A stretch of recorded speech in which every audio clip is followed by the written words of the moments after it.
আসসালামু আলাইকুম। আসসালামু আলাইকুম স্যার। ওয়ালাইকুম আসসালাম। শুনতে পাচ্ছ তোমরা? জি স্যার। দেখা যাচ্ছে স্ক্রিন? জি স্যার। তো আমরা হিট এক্সচেঞ্জারের আজকে লাস্ট ক্লাস, আমরা আজকে শেষ করবো এই চ্যাপ্টার। এই চ্যাপ্টারটা সবচেয়ে বড় আজকে আমাদের। সিলেকশন অফ হিট এক্সচেঞ্জার্স আমরা আজকে এখান থেকে স্টার্ট করবো। তো হিট এক্সচেঞ্জার্স আর complicated devices, and the results obtained with the simplified approach should be used with the care. Hit exchanger একটা কমপ্লিকেটেড ডিভাইস, এখান থেকে রেজাল্ট যেটা আমরা পাবো সেই অনেকগুলো অ্যাজাম্পশন ধরে আমরা কিন্তু এটা করেছি। এর আগে দেখছি আমরা যে অনেকগুলো অ্যাজাম্পশন আমরা ধরা আছে, সেই অ্যাজাম্পশন গুলো আসলে অ্যাজাম্পশনই, শুধু অ্যাকচুয়াল রেজাল্টস আসলে আমাদের অ্যাজাম্পশন ধরলে আমাদের আসবে না। এখানে একটা এক্সাম্পল দিছে যে ওভারঅল হিট ট্রান্সফার কোএফিসিয়েন্ট আমরা ধরছি constant throughout the heat exchanger. আসলে থ্রুআউট দ্য হিট এক্সচেঞ্জার এটা প্র্যাকটিক্যালি এটা কনস্ট্যান্ট থাকবে না। কাজেই আমাদের যে রেজাল্ট হবে সেই রেজাল্টে 30% এরর আসতে পারে। এটা একটা। আরেকটা হলো হিট এক্সচেঞ্জার এনহ্যান্সমেন্টের ক্ষেত্রে হিট ট্রান্সফার এনহ্যান্সমেন্ট বলতে তোমার যে আমরা ফিন লাগাই বা অন্য কিছু এক্সট্রা সার্ফেসে রেখে বাড়ানোর জন্য যেটা করি, এর কারণে কি হবে, তোমার প্রেশার ড্রপ হবে। আর প্রেশার ড্রপ হলে তোমার হায়ার পাম্পিং পাওয়ার লাগবে। প্রেশার ড্রপ ওভারকাম করতে গেলে পাম্পিং পাওয়ার অর্থাৎ ফ্লুইডের যে ফ্লো, সে ফ্লো করাতে হলে আমাদের বেশি পাম্পিং পাওয়ার লাগবে, which involve more cost. Also, some thought should be given to which fluid should pass through the tube side and which through the shell side. এখানে শেল সাইডে কোন ফ্লুইড পাস করবে এবং টিউব সাইডে কোনটা পাস করবে সেটার ক্ষেত্রে চিন্তা করতে হবে ডিজাইন করার সময় বা সিলেকশন করার সময়। নরমালি এটা more viscous fluid is more suitable for the shell side, যেটা ভিসকাসিটি বেশি,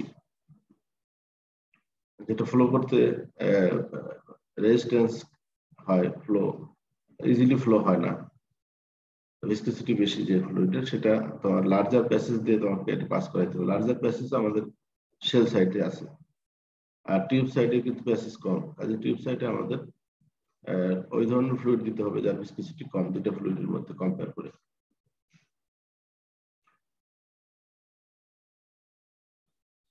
Engineers in industry often find themselves in a position to select heat exchangers to accomplish certain heat transfer tasks to heat or cool a certain fluid at a known mass flow rate and temperature.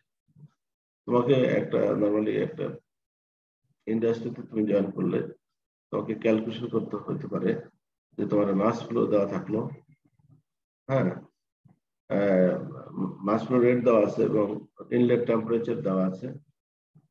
Similarly outlet temperature তোমাকে এটা ধরে যে আমি এই এত degree টেম্পারেচারের একটা ফ্লুইডকে আমি এটা এতটুকু গরম করতে চাই বা এতটুকু ঠান্ডা করতে চাই, সেই ক্ষেত্রে ফ্লুইডের যদি তোমার ইনফরমেশন গুলো মাস ফ্লো রেট জানা থাকে, সিপি জানা থাকে, আর ইনলেট টেম্পারেচার তুমি জানো যে কত ইনলেট টেম্পারেচার দেবো, আর তোমার এক্সপেক্টেড আউটলেট টেম্পারেচার তুমি যদি জানো যে আমি 10 ডিগ্রি সেন্টিগ্রেড টেম্পারেচারের ওয়াটারকে 10 ডিগ্রি সেন্টিগ্রেড টেম্পারেচারের ওয়াটারে 20 ডিগ্রি সেন্টিগ্রেড টেম্পারেচারে আমি আউটলেট করতে চাই, গরম করতে চাই, তাহলে এই দুটার বিয়োগফল আর তার mass flow rate and CP গুণ করলে এই ফর্মুলা দ্বারা আমরা কিন্তু হিট ট্রান্সফার ওই হিট এক্সচেঞ্জারের হিট ট্রান্সফারটা আমরা বের করতে পারি, কি পরিমাণ হিট ট্রান্সফার হিট এক্সচেঞ্জারে হবে যদি আমি একটা আউটলেট টেম্পারেচার একটা সেট করি আর ইনলেট টেম্পারেচার আমার জানা থাকে। Proper selection of heat exchanger depends on several factors. একটা হলো হিট ট্রান্সফার রেট, কয়েকটা ফ্যাক্টরের উপর ডিপেন্ড করে সিলেকশন অফ হিট এক্সচেঞ্জার। তার মধ্যে প্রথম যেটা আসছে heat transfer rate. Heat transfer rate যেটা Q dot heat transfer rate বলা হয়, তাহলে হিট ট্রান্সফার রেটটা কেমন হওয়া উচিত? A heat exchanger should be capable of transferring heat at the specified rate in order to achieve the desired temperature change of the fluid at the specified mass flow rate. তোমার এই ফর্মুলাতে বোঝা যাচ্ছে যে আমি একটা ডিজায়ার্ড মাস flow rate দিব, একটা inlet temperature থাকবে, আর আমি একটা ডিজায়ার্ড আউটলেট টেম্পারেচার আমি চাচ্ছি যে টেম্পারেচারটা আইদার ঠান্ডা হবে অথবা গরম হবে, তাহলে আমি এখানে দুইটা ভ্যালু, একটা হলো ইনলেট টেম্পারেচার তো আমার জানাই আছে, আর আউটলেট টেম্পারেচার আমার ডিজায়ার টেম্পারেচার। আর মাস ফ্লো রেট যদি জানা থাকে তাহলে আমি হিট ট্রান্সফার যেটা সেটাই বলছি যে heat exchanger transferring heat per second equivalent heat transfer করবে, সেটা আমি এই ফর্মুলা দিয়ে আমরা মেজার করতে পারবো। তারপরে আরেকটা জিনিস তোমার কনসিডার করতে হবে, এখানে তাহলে হিট ট্রান্সফার রেট আমরা দেখবো, আমি হিট ট্রান্সফার রেটটা একটা ইম্পর্টেন্ট ইস্যু। তারপরে কস্ট, হিট ট্রান্সফার রেট আমি বেশি পেলাম কিন্তু অনেক বেশি খরচ করতে হলো, সেই ক্ষেত্রে আমাদের একটু চিন্তা ভাবনা করতে হবে। Budgetary limitation usually plays an important role in the selection of heat exchangers. And off-the-shelf heat exchangers has a definite cost and advantage over those made to order. তুমি অর্ডার দিয়ে একটা যদি বানাতে চাও সেই ক্ষেত্রে তোমার কস্টটা বেশি করবে, আর যদি অফ দ্য শেলফ কোনো আইটেম অ্যাভেলেবল আছে, বানানো আছে, সেটা যদি তোমার সুইট করে, সেটা যদি না, তাহলে তোমার খরচ কম করবে স্বাভাবিক। In some cases, none of the existing heat exchangers will serve the purpose, and it may be necessary to undertake the expensive and time-consuming task to designing and manufacturing a heat exchanger to suit the needs. And তোমার calculation করে দেখলা যে তোমার যে heat transfer করার প্রয়োজন, যে size তোমার আছে, অ্যাভেলেবল স্পেস, সবকিছু মিলে অফ দ্য শেলফে যে হিট এক্সচেঞ্জার গুলো আছে অ্যাভেলেবল, সেটা তোমার আসলে কাজে লাগছে না বা সেটা আমার কাজ হচ্ছে না। সেই ক্ষেত্রে তোমাকে ডিজাইন করতে হবে, which will take time, এবং ম্যানুফ্যাকচারিং করতে হবে, এটা আমাদের জন্য দাম বেশি পড়ে যাবে, সময়ও বেশি লাগবে। অফ দ্য শেলফ থেকে নিতে পারলে সেটা আমাদের সময় কম লাগবে, দামও কম পড়বে। The operation and maintenance cost of the heat exchanger are also important consideration in assessing the overall cost. Operation and maintenance cost are an important factor in order to assessing the overall cost. Overall cost এর সাথে তোমার operation ও maintenance একটা cost আছে, regular তোমার maintenance করতে হয়। তারপর অপারেশনের জন্য যেমন পাম্পের অলওয়েজ ইলেকট্রিসিটির কনজাম্পশন হবে, এগুলো তোমাকে কনসিডার করতে হবে। তারপর আরেকটা পয়েন্ট আছে, হলো pumping power. In a heat exchanger, both fluids are usually forced to flow by pump or fan that consume electrical power. এখানে পাম্পিং পাওয়ারের জন্য আমার ইলেকট্রিক্যাল পাওয়ার ইউজ হবে। পাম্প যদি চালাও অথবা ফ্যান চালাও, সেক্ষেত্রে তোমার ইলেকট্রিক্যাল পাওয়ার কনজিউম হবে। The annual cost of electricity associated with the operation of pumps and fans can be determined from operating cost. এটা আসবে এই খরচটা। অপারেটিং কস্ট কি? এটা হলো তোমার অপারেটিং কস্ট হলো পাম্পিং পাওয়ার যেটা থাকবে, তার সাথে কত আওয়ার অপারেশন হবে, আওয়ার্স অফ অপারেশন। 8 ঘন্টা চলতে পারে, 10 ঘন্টা চলতে পারে, বা সারা রাত চলতে পারে। তাহলে এটা তুমি আওয়ার দ্বিগুণ করবে এবং প্রাইস আর কিলোওয়াট আওয়ারের কত ইলেকট্রিসিটি খরচ, অর্থাৎ ইলেকট্রিসিটি খরচটা তুমি এখানে বের করতে পারো। Minimizing the pressure drop and mass flow rate and the mass flow rate of the fluids will minimize the operating cost. এখন তুমি যদি মাস ফ্লো রেটটা কমাইতে চাও, প্রেসার ড্রপ কমবে, তাহলে তোমার মোটরের পাওয়ার কম লাগবে, বা পাম্প বা ফ্যানের পাওয়ার কম লাগবে। ফ্যান বা পাম্পের পাওয়ার যদি কম লাগে, তাহলে অপারেটিং কস্ট, তোমার ইলেকট্রিসিটির কস্ট কম হবে, অপারেটিং কস্ট কমে যাবে। But it will maximise the size of the heat exchanger and thus the initial cost. সেই ক্ষেত্রে তুমি যদি স্পিড কমায় দাও, ফ্লুইডের মাস ফ্লো রেট কমায় দাও, পাম্পের পাওয়ার কম লাগবে ঠিকই, কিন্তু তোমার সেই ক্ষেত্রে ডিজায়ার্ড হিট ট্রান্সফার পেতে গেলে তোমাকে সাইজটাকে আবার বড় করতে হবে। আর সাইজ যখন বড় হবে, তখন আবার ওটার ইনিশিয়াল কস্ট যেটা, অর্থাৎ ইনিশিয়াল কস্ট আবার বেড়ে যাবে। কাজেই তুমি মাস ফ্লো রেট কমাইলে অন্য দিক দিয়ে তোমার আবার পেনাল্টি হবে, size of the heat exchanger বাড়বে, বাট ইনিশিয়াল কস্ট বাড়বে। অপারেটিং কস্ট কমবে, বাট ইনিশিয়াল কস্ট, অর্থাৎ দামটা ইনিশিয়াল কিনতে গেলে দাম বেশি হবে। The thumb rule is that doubling the mass flow rate will reduce the initial cost by half, but will increase the pumping power requirement by a factor of roughly 8. Mass flow rate যদি double করো, so it's a doubling thumb rule is that doubling the mass flow rate will reduce the initial cost. Initial cost তার কম হবে, operating cost কিন্তু এখানে বাড়বে। সেটা মাস flow rate যখন বাড়াবা তার সাইজটা কম লাগবে হিট এক্সচেঞ্জারের, কিন্তু তোমার অপারেটিং কস্ট অর্থাৎ পাম্পের জন্য যে ইলেকট্রিসিটি ব্যয় হবে সেটা ভ্যালুটা অনেক বেশি হবে। এটা বলছে ইনিশিয়াল কস্ট কমবে, হাফ হয়ে যাবে, কিন্তু অপারেটিং কস্ট বাড়বে, but will increase the pumping power requirement by a factor of roughly 8. তাহলে মাস ফ্লো রেট যদি ডাবল করো তাহলে ইনিশিয়াল কস্ট অর্থাৎ সাইজ ছোট লাগবে, কাজে ইনিশিয়াল কস্ট অর্ধেক হয়ে যাবে বলছে। বাট ইনক্রিজ দ্য পাম্পিং পাওয়ার যে রিকোয়ারমেন্ট সেটা ডাবল করতে গেলে সেই ক্ষেত্রে 8 টাইমস বেশি লাগবে রাফলি। এটা একটা ক্যালকুলেশন করা আর কি, থাম্ব রুল।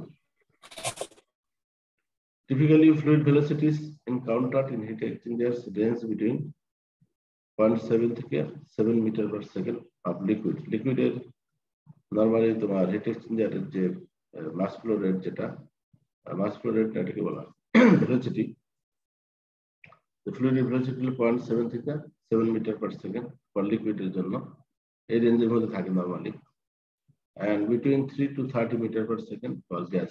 গ্যাস যদি হয় সেখানে সেই ক্ষেত্রে 3 থেকে 30 মিটার পার সেকেন্ডে এই ভেলোসিটি দেওয়া আছে আর কি। ফ্লুইড নর্মালি 0.7 থেকে 7 metre per second velocity maintain করে, আর এর ক্ষেত্রে তোমার গ্যাসের ক্ষেত্রে 3 থেকে 30 মিটার পার সেকেন্ড মেনটেন করে। Low velocities are helpful in avoiding erosion, tube vibration and noise as well as pressure drop. তাহলে ভেলোসিটি যত কম হবে তাহলে তোমার ইরোশনটা কম হবে, ভাইব্রেশন কম হবে, নয়েজ কম হবে, as a result pressure drop কম হবে। এই কার মাইকটা অন আছে? মাইক অফ করো।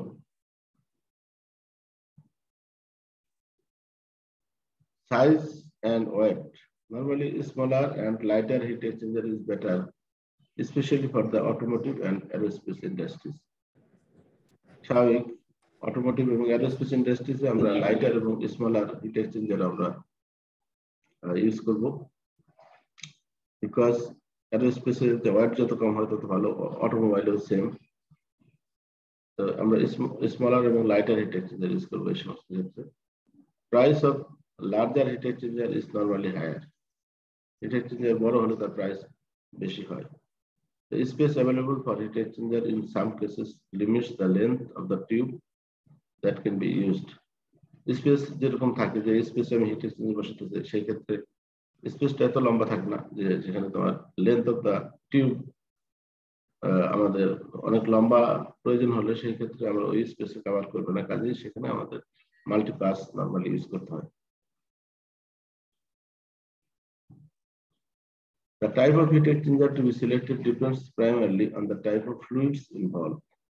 তুমি কি কোন ধরনের ফ্লুইড ইউজ করবে তার উপর ডিপেন্ড করছে what type of heat exchanger you use, the size and weight limitation, and the presence of any phase change process. তাহলে তোমাকে এখানে টাইপ সিলেকশন করতে গেলে টাইপ অফ ফ্লুইড ইনভলভ এটা একটা কনসিডারেশন আনতে হবে, সাইজ এন্ড ওয়েট লিমিটেশন এটাকে আনতে হবে কনসিডারেশনে, and the presence of any phase change process, এর ভিতরে কোনো ফেজ চেঞ্জ প্রসেস আছে কিনা ফ্লুইডের ভিতরে, এই তিনটে জিনিস কনসিডারেশন আনতে হবে। For example, a heat exchanger is suitable to cool a liquid by a gas if the surface area on the gas side is many times that on the liquid side. তুমি যদি একটা fluid liquid use করো আর একটা fluid যদি তুমি gas use করো, তাহলে gas সাইডে যে ফ্লুইডটা ফ্লো করবে তার সারফেস এরিয়াটা অনেক অনেক বেশি থাকতে হবে। ওকে, সারফেস এরিয়া গ্যাস সাইডে অনেক বেশি থাকতে হবে, যেটা আমি আগেও বলছি। On the other hand, a plate and shell tube, a plate or shell and tube heat exchanger is suitable for cooling a liquid by another liquid. Liquid to liquid যদি তুমি সিলেক্ট করো দুইটাই লিকুইড, তাহলে either plate অথবা shell and tube heat exchanger use করতে পারো। তাহলে তোমাকে বলে দিচ্ছে যে আমার লিকুইড টু লিকুইড হলো শেল অ্যান্ড টিউব অথবা প্লেট, এই দুটোর মধ্যে একটা ইউজ করবা। আর যদি একটা ফ্লুইড গ্যাস হয় আর একটা ফ্লুইড যদি লিকুইড হয়, সেই ক্ষেত্রে তোমাকে গ্যাস যে সাইডে ফ্লো করবে সেটার স্পেসটা অনেক অনেক অনেক বেশি থাকতে হবে। Materials used in the construction of the heat exchanger may be an important consideration in the selection of heat exchanger. And material কি ধরনের material use করব? For example, the thermal and structural stress effects need not to be considered at the pressure below 15 atmospheric or temperatures below 150. তোমার structural stress এবং thermal stress এটা আমরা consider করব না যতক্ষণ পর্যন্ত আমাদের টেম্পারেচার ফ্লুইডের টেম্পারেচার বিলো 150 ডিগ্রি থাকবে, 150 ডিগ্রি সেন্টিগ্রেড, এবং অ্যাটমসফিয়ারিক প্রেসার 15 অ্যাটমসফিয়ারিক প্রেসারের নিচে থাকবে। অর্থাৎ আমার যদি হিট এক্সচেঞ্জার অপারেটিং প্রেসারটা যদি 15 অ্যাটমসফিয়ারিক নিচে হয় এবং টেম্পারেচার যদি কোনো একটা ফ্লুইডের 150 ক্রস না করে, সেক্ষেত্রে আমরা থার্মাল এবং স্ট্রাকচারাল স্ট্রেস আমরা কনসিডারে আনবো না। কিন্তু এর চেয়ে বেশি হলে আমাদেরকে থার্মাল এবং স্ট্রাকচারাল স্ট্রেস কনসিডার করতে হবে। But these effects are major consideration above 70 atmosphere or 550 degrees centigrade and seriously limit the acceptable material of heat exchanger. যেখানে আমার atmospheric pressure চেয়ে 70 atmospheric pressure or temperature fluid temperature 550 degree centigrade হয়, সেই ক্ষেত্রে আমাদের ম্যাটেরিয়ালটা হইতে হবে যে এগুলো এই টেম্পারেচার এবং এই প্রেসারকে উইথস্ট্যান্ড করে সাস্টেইন করতে পারে এরকম ম্যাটেরিয়াল আমাদের ইউজ করতে হবে। A temperature difference of 50 degrees centigrade or more between the tubes and the shell will probably pose differential thermal expansion problem and need to be considered. তাহলে থার্মাল এক্সপানশন আমরা consider করব। Thermal expansion হতে পারে যখন আমাদের দুটো ফ্লুইডের temperature difference থাকবে 50 degree অথবা তার চেয়ে বেশি। তাহলে আমাদের দুটো ফ্লুইড টেম্পারেচার ডিফারেন্স যদি 50 ডিগ্রি বেশি হয়, তাহলে আমরা সেই ক্ষেত্রে থার্মাল এক্সপানশনের পয়েন্টটা আমাদের মাথায় রাখতে হবে। In the case of corrosive fluids, we have to select expensive corrosion resistance material such as stainless steel or even titanium if we are not willing to replace low-cost heat exchangers frequently. তাহলে আমাদের corrosive যেগুলো fluid আছে, সেই corrosive fluid যদি আমরা hit এক্সচেঞ্জারে আমরা use করি, সেই ফ্লুইডগুলো ইউজ করলে আমাদের করোশন রেজিস্ট্যান্স ম্যাটেরিয়াল ইউজ করতে হবে যাতে করোশন না হয়। স্টেনলেস স্টিল অথবা টাইটানিয়াম ইউজ করতে পারি। হ্যাঁ, তুমি যদি লো কস্ট হিট এক্সচেঞ্জার কেনো, সেই ক্ষেত্রে তোমাকে করোশন হওয়ার পর আবার তোমাকে রিপ্লেস করতে হবে। হ্যাঁ, তুমি কম দামে কিনলে স্টেনলেস স্টিল ও টাইটানিয়াম জন্য অনেক দাম বেশি পড়বে। আর তুমি যদি লো কস্ট কিনো, লো কস্ট হিট এক্সচেঞ্জার কিনলে তোমাকে তাহলে করোসিভের জন্য হয়তো কিছুদিন ইউজ করার পরে যখন করোশন হবে তখন তোমাকে রিপ্লেস করে ফেলতে হবে, আবার নতুন আরেকটা কিনতে হবে। এটা একটা অপশন হতে পারে। Other consideration, being leak tight is an important consideration while toxic or expensive fluids are involved. Leak tight অবশ্যই করতে হবে আমাদের যাতে লিক না হয়, কারণ টক্সিক ফ্লুইড যদি লিক হয় তাহলে সেই ক্ষেত্রে আমাদের এনভায়রনমেন্টের সমস্যা হবে, হিউম্যান বডির সমস্যা হবে। অথবা যদি কোনো এক্সপেন্সিভ ফ্লুইড হয়, সেটা যদি লিক হয়ে যায় তাহলে আমাদের এই ফ্লুইডটা অনেক কস্টলি, এই ফ্লুইডটা নষ্ট হবে, যেটা আবার নতুন করে ফ্লুইড কিনতে হবে, দাম বেড়ে যাবে। কাজে লিক টাইটটা আমাদের করতে হবে, কনফার্ম করতে হবে যাতে কোনো লিক না থাকে। Is of servicing, low maintenance cost and safety and reliability are some other important consideration in the selection process. তোমার সার্ভিসিং করা যাতে যেগুলো সার্ভিসিং করা বা মেইনটেনেন্স কস্ট কম, সেফটি এবং রিলায়েবিলিটি, এই জিনিসগুলো তোমাদের কনসিডার করতে হবে যখন কোনো একটা হিট এক্সচেঞ্জার কিনবা। কারণ আমাদের হিট এক্সচেঞ্জার মাঝে মাঝে মেইনটেনেন্স করতে হবে, ফাউলিং এর কারণে করতে হবে, রেজিস্ট্যান্স কি করোশনের কারণে। এই সমস্ত ক্ষেত্রে আমাদের মেইনটেনেন্স কস্টটা যাতে কম হয় এবং মেইনটেনেন্সটা যাতে ইজি হয় সেটা মাথায় রাখতে হবে, এবং সেফটি এবং রিলায়েবিলিটি থাকতে হবে। Whiteness is one of the primary consideration in the selection of liquid to air heat exchangers used in heating and air conditioning applications. আমাদের যেগুলো লিকুইড আর এয়ার যে ফ্লুইড গুলো ইউজ হয়, একটা ফ্লুইড, একটা লিকুইড, একটা এয়ার, এই ধরনের হিট এক্সচেঞ্জার নরমালি মানুষের প্র্যাকটিক্যাল ইউজের কারণে ইউজের জন্য ইউজ হয়, যেমন হিটিং অথবা এয়ার কন্ডিশনিং, যেটা একটা সাউন্ড ক্রিয়েট করতে পারে। সাউন্ড হলে মানুষের জন্য এটা কষ্টকর হবে। যেমন গাড়ির ক্ষেত্রে যে তোমার ইঞ্জিনের ওখানে একটা হিট এক্সচেঞ্জার আছে, রেডিয়েটর বলি আমরা, এখানে কিন্তু তোমার এটা কিন্তু একটা সাউন্ড হয়। ইঞ্জিনের সাউন্ডের সাথে ওটা ম্যাচ করে যায়, হয়তো আমরা বুঝতে পারি না, ওটার একটা সাউন্ড আছে। ফ্যান চলে অ্যাজ ওয়েল অ্যাজ ফ্যানের একটা সাউন্ড আছে। সুতরাং আমাদের যেগুলো জায়গায় liquid to air hit exchanger use করতে হবে, অর্থাৎ মানুষের কমফোর্টের জন্য যে হিট এক্সচেঞ্জার গুলো ইউজ করা হয় হিটিং অথবা এয়ার কন্ডিশনিং অ্যাপ্লিকেশনে, সেই হিট এক্সচেঞ্জার ইউজ করার ক্ষেত্রে সেটার সাউন্ড যাতে না হয়, নয়েজ যতটুকু কম করা যায়, সেটা একটা কনসিডারেশন আনতে হবে। তাহলে এগুলোই ছিল কনসিডারেশন পয়েন্ট হিট এক্সচেঞ্জার সিলেকশনের ক্ষেত্রে। এখন আমরা একটা হিট এক্সচেঞ্জার একটা অঙ্ক দেখব। এটা হলো, in a dairy plant milk is pasteurized by hot water supplied by a natural gas furnace. দুধ মিল্ক পাস্তুরাইজেশন একটা ফ্যাক্টরি আছে, সেখানে দুধ মিল্ককে পাস্তুরাইজেশন করা হয়। The hot water is then discharged to an open floor drain at 80 degree centigrade at the rate of 15 kg per minute. মিল্ককে pasteurisation করার পর hot ওয়াটারটাকে আবার কি ড্রেন করে দেওয়া হয়, তার কোনো কাজে লাগে না।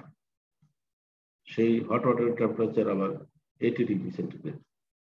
সেই হট ওয়াটারটা ডিসচার্জ হয়ে যাচ্ছে তোমার 15 কেজি পার মিনিট রেটে তোমার এটা ডিসচার্জ হচ্ছে। এখন এই হট ওয়াটারটা আমরা কিভাবে প্রডিউস করবো? এই হট ওয়াটার ন্যাচারাল গ্যাস দিয়ে আমার হিটিং করে আমার এই হট ওয়াটারটা প্রডিউস করা লাগে। সেই হট ওয়াটারটা মিল্ককে পাস্তুরাইজ করার পরও এর ভিতরে অনেক টেম্পারেচার থাকে, 80 ডিগ্রি সেন্টিগ্রেড, আর এটা ফ্লো রেট অনেক বেশি, 15 কেজি পার মিনিট, ড্রেনে চলে যাচ্ছে। এটা আমাদের কোনো কাজে লাগছে না। কাজে এটাকে কাজে লাগাতে হবে। এটা কাজে লাগাইতে পারলে আমাদের আমরা যদি একটা হিট এক্সচেঞ্জার ইউজ করি, এটাকে যদি কাজে লাগাইতে পারি, তাহলে সেই ক্ষেত্রে আমাদের এনার্জি লসটা কম হবে। এই এনার্জিটা লস হয়ে যেত, ড্রেন আউট হয়ে যেত, এটা হবে না। সেটা আমরা দেখবো এখানে। The plant operates 24 hours a day and 365 days in a year. Milk pasteurisation প্লান্টটা 24 আওয়ার এবং 365 ডেজ ইয়ার এটা চলে, কন্টিনিউয়াস চলতে থাকে। তাহলে এখানে আমাদের ওয়াটার, অনেক হিটেড ওয়াটার আমার চলে যাচ্ছে, এই ওয়াটারটাকে কাজে লাগাতে হবে। The furnace has an efficiency of 80% and the cost of the natural gas is 1.10 থার্ম। এখানে থার্ম হলো 1 থার্ম হলো 105,500 কিলোজুল। এই এত কিলোজুলকে এক থার্ম বলে।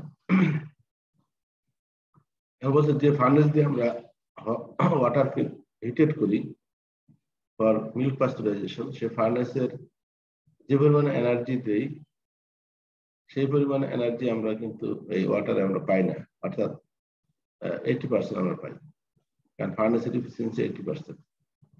এটা যদি 100%, অর্থাৎ যে পরিমাণ আমরা ফুয়েল দিব, এনার্জি দিব, সেই পরিমাণ এনার্জি আমি হট ওয়াটার পেতাম। বাট এখানে ফার্নেসের এফিসিয়েন্সি যেহেতু 80%, তাহলে আমরা সেই পরিমাণ আউটপুট পাবো না, 80%ই পাবো। আর ন্যাচারাল গ্যাসের কস্ট এখানে দেওয়া আছে 105,500 কিলোজুল। ন্যাচারাল গ্যাসের যে খরচ সেটা বলছে $1.10। The average temperature of the cold water entering the furnace throughout the year is 15 degrees centigrade. ফার্নেসে যে ওয়াটারটা ঢোকে, সেই ওয়াটারটা ফার্নেসে ইন হয় তোমার 15 degree centigrade temperature, average temperature. এই 15 ডিগ্রি সেন্টিগ্রেড টেম্পারেচারকে আসলে টেম্পারেচারকে ইনক্রিজ করে এটাকে মিল্কি পাস্তুরাইজ করা হয়। The drained hot water cannot be returned to the furnace and recirculated because it is contaminated during the process. So the drained water যেটা চলে যাচ্ছে আমাদের 80 ডিগ্রি সেন্টিগ্রেড টেম্পারেচার এবং at the rate of 15 kg per minute, এই drain ওয়াটারটাকে আমরা রিসার্কুলেট করতে পারছি না, কারণ it is contaminated during the process. তাহলে এটাকে ড্রেন করতেই হচ্ছে আমাদের, উপায় নেই, যেহেতু এটা contaminated. In order to save energy, installation of a water-to-water heat exchanger to preheat the incoming cold water by the desired hot water is proposed. এখন বলছে যে আমাদের যেহেতু এই ওয়াটারটাকে রিসার্কুলেট করা যাচ্ছে না, কাজে এই ওয়াটারটাকে ইউজ করে আমাদের যে ফ্রেশ ওয়াটার আমরা 15 ডিগ্রি সেন্টিগ্রেড টেম্পারেচারে দিতাম, সেটার টেম্পারেচার যদি আমি বাড়ায় দিতে পারি, ইনিশিয়াল এটা 15 ডিগ্রি দিতাম, আমি যদি এই হট ওয়াটারটাকে যেটা ড্রেন আউট হয়ে যাচ্ছে এটা দিয়ে এই ফার্নেসে যে ইন হয় যে ওয়াটার, সেটাকে যদি আমি 15 ডিগ্রিতে ইন হচ্ছে, এটাকে যদি আমি ইনিশিয়াল টেম্পারেচারটাকে বাড়ায় দিতে পারি, তাহলে কিন্তু আমার ফার্নেসের যে ফুয়েল, ফার্নেসের যে ন্যাচারাল গ্যাসের কস্ট সেটা কমে যাবে। সেটা বলছে in order to save energy, তাহলে আমার এনার্জি সেভ হবে। Installation a water-to-water heat exchanger to preheat the incoming cold water by the drained hot water is proposed. এটা প্রপোজ করছে। Assuming that the heat exchanger will recover 75% of the available heat in the hot water. Hot water যে heat transfer যে capability আছে maximum, তার 75% সেটা use করতে পারবে এই হিট এক্সচেঞ্জারটা। Determine the heat transfer rating of the heat exchanger that needs to be purchased and suggest a suitable type. আর কি বলছে, determine the heat exchanger rating, determine the heat transfer rating of the heat এক্সচেঞ্জার। Heat transfer রেটিংটা কত হবে hit এক্সচেঞ্জারের, সেটা আমাদের বের করতে হবে। তাহলে সেটা বের করে আমাকে দোকানে যেতে হবে যে আমি একটা হিট এক্সচেঞ্জ পেতে চাচ্ছি, তার রেটিং এটা চাচ্ছি। and suggest a suitable type, এবং কোন ধরনের হিট এক্সচেঞ্জার আমাদের এটার জন্য সুইটেবল হবে সেটাও আমাদের সাজেস্ট করতে হবে। Also determine the amount of money this heat exchanger will save the company per year from natural gas saving. এর আমার যদি 15 ডিগ্রি টেম্পারেচারে যে ওয়াটারটা যেত, সেই ওয়াটারটা যদি প্রিহিট করে এটা টেম্পারেচার বাড়িয়ে দিতে পারি ফার্নেসে, তাহলে কি পরিমাণে এনার্জি সেভ হবে পার ইয়ার, অর্থাৎ ন্যাচারাল গ্যাস সেভিং হবে, সেটাও আমাদের বের করতে হবে। তাহলে এখানে দেখা যাচ্ছে যে এটা হলো আমাদের ড্রেইনড ওয়াটার, যে ওয়াটারটা আমার ড্রেনে চলে যাচ্ছিল, সেটাকে আমি কাজে লাগাবো। এই গরম পানিটা আমরা শেল দিয়ে দিব, hot water 80 degree hot water, এটা আর টিউবের ভিতরে যাবে কোল্ড ওয়াটার, যে ওয়াটারটা ফার্নেসে আমার যেত 15 ডিগ্রি, এই ওয়াটারটাকে গরম করে সে পরে ফার্নেসে দিবে, হিট এক্সচেঞ্জার হয়ে সে ফার্নেসে ঢুকবে। তাহলে এখানে তোমার এটার outlet temperature 80 degree centigrade temperature ছিল, এটা আউটলেট টেম্পারেচার কত হবে সেটা আমাদের জানা নেই। আর এটা ছিল 15 ডিগ্রি ইনলেট টেম্পারেচার, এটা আউটলেট টেম্পারেচার কত হবে সেটা আমাদের জানা নেই। তাহলে আমাদের সলিউশন হলো the water heat exchanger is to be installed to transfer energy from drained hot water to the incoming cold water to preheat it. The rate of heat transfer in the heat exchanger and the amounts of energy and money saved per year are to be determined. দুটা জিনিস বের করতে হচ্ছে, rate of heat transfer of the heat exchanger, তারপর বলতে হবে suitable hit exchanger কিনা এটা, আরেকটা বলতে হবে যে মানি কি পরিমাণে এনার্জি সেভ করছে, মানি সেভ করছে পার ইয়ারে। আমাদের অ্যাজাম্পশন গুলো তো একই, same assumption. Specific heat of water at room temperature, আমরা specific heat of water water এখানে 15 ডিগ্রি সেন্টিগ্রেড টেম্পারেচার আছে, আমরা specific heat of the water একটা রুম টেম্পারেচার নিব। ওয়াটারের টেম্পারেচার তো আসলে আমাকে এখানে 15 ডিগ্রি থাকবে না, এটা বেড়ে যাবে, কাজে এভারেজ টেম্পারেচার ধরে আমরা এটা নিব সবসময় সিপির ভ্যালুটা, and treat it as constant. এটা আমার কনস্ট্যান্ট আমরা ধরবো অ্যাজাম্পশনের মধ্যে। A specific schematic diagram of the prospective heat exchanger is given. আগের ইয়াতে একটা ডায়াগ্রাম দেওয়া আছে, এরকম একটা হিট এক্সচেঞ্জার হতে পারে, এখানে কয়েকটা পাস থাকতে পারে বা ডিজাইনটা এরকম হতে পারে।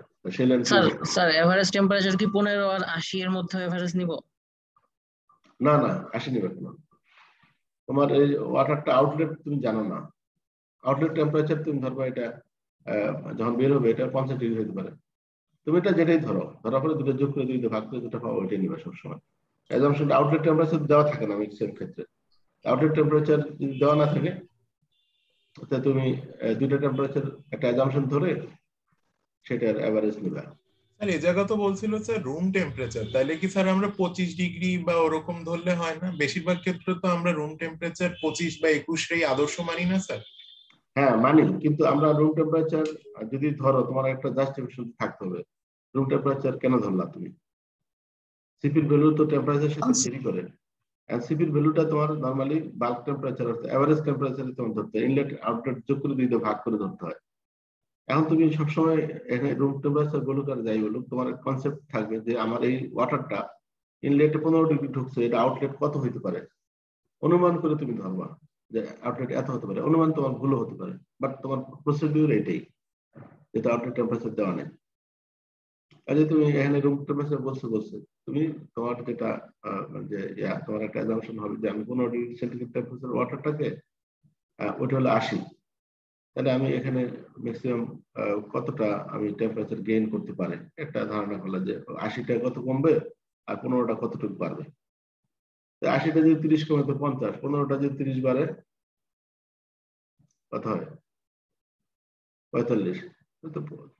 দুইটা ফ্লুইডের মাস ফ্লো রেট আবার সমান না, টেম্পারেচার আবার ওই হারে বাড়বে না, কাজে তোমাকে একটা অনুমান করতে হবে, এটা এক্স্যাক্টলি যে তা হবে তা না। আমি চাই যে তোমরা একটা অ্যাজাম্পশন যে আউটলেট কনসিডার করে তুমি একটা সিপি বের করতে গিয়ে চেষ্টা করতে পারো, জানতে হবে তোমাকে যে এই সিপি ভ্যালুটা এভারেজ টেম্পারেচার, ঠিক আছে? রুম টেম্পারেচারে তোমার করার কোনো দরকার নেই।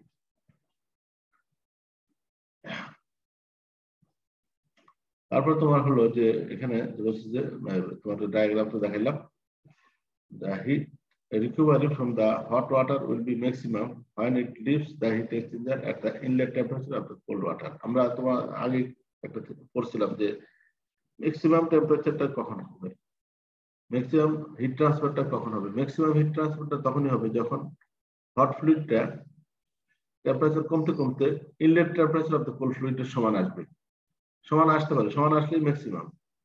আর যদি সমান নরমালি আসে না, বেশি তো হইতেই পারবে না, কাজে ম্যাক্সিমামটা আমাদের যদি বের করতে হয় তাহলে আমরা হট ফ্লুইডের যে ইনলেট টেম্পারেচার আর এই হট ফ্লুইডটাই যদি কমতে কমতে 15 ডিগ্রি, অর্থাৎ হট ফ্লুইড ছিল ইনলেটে ছিল 80 আর কোল্ড ফ্লুইড ইনলেটে ছিল 15, তো হট ফ্লুইড যেহেতু আমরা যদি হট ফ্লুইড কনসিডার করি তাহলে হট ফ্লুইডের ইনলেট টেম্পারেচার কমতে কমতে যদি কোল্ড ফ্লুইডের ইনলেট টেম্পারেচারের সমান হয় সেই ক্ষেত্রে ম্যাক্সিমাম হিট ট্রান্সফারটা আমার হবে।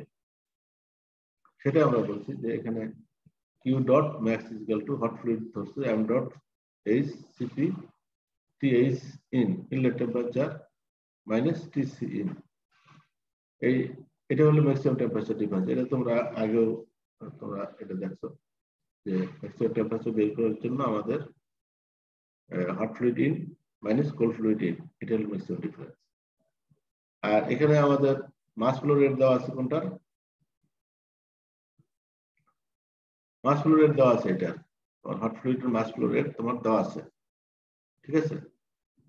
হট ফ্লুইডের মাস ফ্লো দেওয়া থাকলে তুমি এখান থেকে হট ফ্লুইডের মাস ফ্লো রেট আছে, সিপির ভ্যালু তুমি নিলে একটা, আর এখানে টেম্পারেচার সব বসাই দিলে তুমি দেখলা যে Q ডট ম্যাক্স হলো 67.9 কিলোজুল পার সেকেন্ড, অর্থাৎ তোমার 67.9 কিলোজুল পার সেকেন্ডে এই হিট এক্সচেঞ্জারটা তুমি সিলেক্ট করবা, ম্যাক্সিমাম এটার ক্যাপাসিটি এই পর্যন্ত হতে পারে। আর ম্যাক্সিমাম হলে তো এটা এক্স্যাক্টলি এই পরিমাণ দিবে না, বাট এটা ম্যাক্সিমাম হিট ট্রান্সফার ক্যাপাবিলিটি থাকতে হবে। That is, the existing hot water stream has the potential to supply heat at a rate of 67.9 kilojoule per second to the incoming cold water. তার মানে যে হট ওয়াটারটা ড্রেন হয়ে যাচ্ছিল 80 degree centigrade টেম্পারেচারে, আমি যদি একটা হিট এক্সচেঞ্জার ইউজ করি, সেই হিট এক্সচেঞ্জারের মাধ্যমে আমি হট ওয়াটার থেকে 67.9 কিলোজুল পার সেকেন্ডে আমি হিটটা ট্রান্সফার করতে পারবো। আচ্ছা, this value would be approached in a counter flow heat exchanger with a very large heat transfer surface area. এখন এটার জন্য আমাকে একটা কাউন্টার ফ্লো হিট এক্সচেঞ্জার আমাদের নিতে হবে। অ্যাজ এ রেজাল্ট আমরা সারফেস এরিয়াটা অনেক বড় লাগবে, এখানে হিট ট্রান্সফার যেহেতু অনেক বেশি। আর হিট এক্সচেঞ্জার বলছে যে হিট এক্সচেঞ্জারের যে একটা এখানে বলছে যে ও 75% তার হলো the heat exchanger will recover 75% of the available heat in the hot water. তাহলে আমার ম্যাক্সিমাম যে হিটটা আমার এখানে ট্রান্সফার করতো সেটা এটা তার 75% সে করতে পারবে অ্যাকচুয়াল। তাহলে আমরা যদি এটার ইফেক্টিভনেস আমরা করি, তাহলে ওটার ইফেক্টিভনেস হলো 0.75, এর চেয়ে বেশি সে করতে পারবে না। কাজেই তাহলে আমরা অ্যাকচুয়ালটা যেটা পাবো, আমরা Q dot is equal to ম্যাক্সিমামের সাথে 0.75 গুণ করলে আমরা 50.9 কিলোজুল পার সেকেন্ড, এটাই হলো অ্যাকচুয়াল হিট ট্রান্সফার। তাহলে এটা আমাদের জানতে চাইছে অঙ্কে। তাহলে প্রথম যেটা হলো determine the heat transfer rating. Hit transfer rating বের করতে বলছে হিট এক্সচেঞ্জার। তাহলে হিট ট্রান্সফার রেটিং হবে 50.9 কিলোজুল পার সেকেন্ড, এটা একটা অ্যান্সার হয়ে গেল। বাকিটা হলো আমার ফুয়েল কস্ট আমি কিভাবে সেভ করবো। An ordinary plate or shell and tube heat exchanger should be adequate for this purpose. এখানে বলছে যে কোন টাইপের হিট এক্সচেঞ্জার তুমি সিলেক্ট করবা সেটা তোমাকে বলতে হবে। তাহলে তোমার এখানে যেহেতু দুইটাই লিকুইড, একটা হলো গরম পানি, একটা ঠান্ডা পানি, কাজে লিকুইডের ক্ষেত্রে আমরা দুইটাই চয়েস আছে, একটা হলো আইদার প্লেট টাইপ অথবা শেল এন্ড টিউব টাইপ, এই দুইটার যে কোনো একটা ইউজ করা যেতে পারে এক্ষেত্রে, সেটা তুমি বলে দিতে হবে। আচ্ছা, তারপরে তোমার এখানে যেটা একটা এখন কস্ট বের করতে হবে। The heat exchanger will operate 24 hours a day and 365 days a year. Therefore, annual operating hours তুমি বের করে দেবে। শুধু 24 ঘন্টা দিয়ে 365 ডিগ্রি গুণ করলে 8760 আওয়ার পার ইয়ার। পার ইয়ারে তোমার এত ঘন্টা চলে। Noting that the heat exchanger save 50.9 kilojoule of energy per second. Heat transfer এতটুকু এনার্জি সে ওয়েস্ট হয়ে যেত, সেই এনার্জিকে সে সেভ করতেছে, অর্থাৎ হিটটাকে ট্রান্সফার ওয়াটারে দিয়ে দিতে পারছে। তাহলে সে সেভ করতেছে 50.9 kilojoule of energy per second. এখন এই 50.9 কিলোজুল এনার্জি পার সেকেন্ড 1 বছরে সে সেভ করতেছে। এনার্জি সেভড হবে hit transfer rate into operating time, এটা পার সেকেন্ডে এতটা, তাহলে অপারেটিং টাইম হলো তোমার এত ঘন্টা পার ইয়ার মাল্টিপ্লাইড বাই এত সেকেন্ড পার আওয়ার। তাহলে টোটাল 1 বছরে হচ্ছে 1.605 ইন্টু 10⁹ কিলোজুল পার ইয়ার। মানে এই এনার্জিটাকে পার সেকেন্ডে ছিল, এটাকে আমি পার ইয়ারে করলাম, তাহলে সে এনার্জি সেভ করতে পারে এতটুকু। আচ্ছা, কিন্তু ফার্নেস যেটা আছে, যে ফার্নেসের ক্যাপাবিলিটি হলো 80%, মানে আমরা বলছি 80%। এই যে এফিসিয়েন্সি অফ ফার্নেস, যে ফার্নেস দিয়ে আমরা গ্যাস পোড়াই, সেই ফার্নেসটা 80% তার হলো এফিসিয়েন্সি। 80% এফিসিয়েন্সি হলে যে ফুয়েল যে লাগবে, fuel energy save divide by furnace efficiency দিয়ে ভাগ করলে আমাদের ফুয়েল কি পরিমাণ সেভ হচ্ছে, অর্থাৎ ন্যাচারাল গ্যাস কি পরিমাণ সেভ হচ্ছে, সেটা আমরা পাবো। অর্থাৎ যেহেতু এফিসিয়েন্সি এর 80%, কাজে তার যে ফুয়েল সেভটা এনার্জি সেভিং এর চেয়ে আরো বেশি হবে। 0.8 দিয়ে ভাগ করলে আমাদের পাচ্ছি 19,020 থার্মস পার ইয়ার। থার্মসটা হলো যেটা 1 থার্ম ইকুয়াল টু 105,500 কিলোজুল। তাহলে আমরা পাচ্ছি যে এনার্জি সেভ হচ্ছে, অর্থাৎ ফুয়েল সেভ হচ্ছে, এনার্জি না ফুয়েল সেভ হচ্ছে 19,020 tons per year। এখন এই ফুয়েলের দামটা কত বলে দিচ্ছি, যে ফুয়েলের দাম হলো $1.1 পার থান। তাহলে এখানে এতগুলো থান আছে, 19,000 থান, তাহলে গুণ করলে আমাদের আসে $20,920 পার ইয়ার। পার ইয়ারে আমার যে ন্যাচারাল গ্যাস আমার যে ব্যয় হতো, সেই ন্যাচারাল গ্যাসের আমার সেভ হবে $20,920 এক বছরে। এখন এক বছরে এতটুকু সেভ হবে, কিন্তু আমাকে তো ইনস্টলেশন একটা কস্ট আছে, একটা হিট এক্সচেঞ্জার কিনতে গেলে অপারেটিং কস্ট, ইনস্টলেশন কস্ট আছে। হ্যাঁ, আমার এত টাকা হয়তো লাগবে না, আমাকে ইনিশিয়ালি একটা হিট এক্সচেঞ্জার কিনতে হবে, আর দেওয়া হবে ওভার দ্য টাইম। এক বছরে আমার এত টাকা সেভ হবে, পরের বছরে আরো সেভ হবে। এই যে রেজাল্ট, এটা ইকোনমিক্যালি হয়ে যাবে। অর্থাৎ ইনিশিয়াল যে কস্ট আছে, সেই কস্টটা হয়তো এক বছরের মধ্যে ওটা তোমার উঠে যাবে, কেনার দামটা হচ্ছে initial cost as well as operating cost, তারপর থেকে তোমার এটা লাভজনক হয়ে যাবে। এটা একটা প্র্যাকটিক্যাল এক্সাম্পল। আমার মনে হয় এই ধরনের অঙ্ক পরীক্ষায় থাকতে পারে আর কি, এটা খুবই ইম্পর্টেন্ট। আরো কোনো কোশ্চেন আছে? আজকে এই পর্যন্ত হিট এক্সচেঞ্জারই শেষ। আমার হিট এক্সচেঞ্জার আজকে এই চ্যাপ্টারটা বড় ছিল, অনেক সময় লাগলো।